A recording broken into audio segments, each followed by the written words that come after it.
அது மட்டுமல்ல, நீங்கள் மற்றும் ஒரு முக்கியமான விடயம் என்னவென்றால்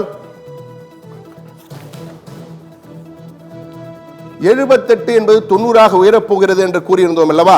அந்த 78 90 உயரும் பொழுது மேலும் பல இடங்களில் இந்த சுங்க வரி கொள்ளை என்பது நடைபெறுவதற்கான வாய்ப்பு இருக்கிறது என்பதுதான் போராடுகின்ற லாரி உரிமையாளர்கள் மற்றும் பல்வேறு போக்குவரத்து சாதனங்களை இயக்கக்கூடிய சங்கங்கள், அதே போன்று வியாபாரிகளும் தற்போது களத்திலே வர இருக்கிறார்கள். அவர்களும் விரைவிலே போராட்டங்களை அறிவிக்கப் போவதாக, அதாவது வியாபாரிகள் சங்க பேரமைப்பு, கூட்டமைப்பு, அவர்களும் இந்த போராட்டங்களை அறிவிக்கப் போகிறோம் என கூறியிருக்கிறார்கள்.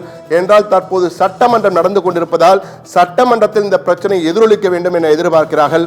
அதன் மூலமாக என்றால் சட்டமன்றத்தில் நிச்சயமாக ஏற்கனவே நமது நெடுஞ்சாலைத்துறை அமைச்சராகும் ஏமா வேலு இந்த சுங்கச்சாவடிகளை குறைப்போம், நிச்சயமாக குறைக்க போகிறோம் என கூறி அது தொடர்பாக மத்திய அமைச்சர் நிதின் கட்கரியை சந்தித்து மனுவெல்லாம் கொடுத்து விட்டு வந்தார்.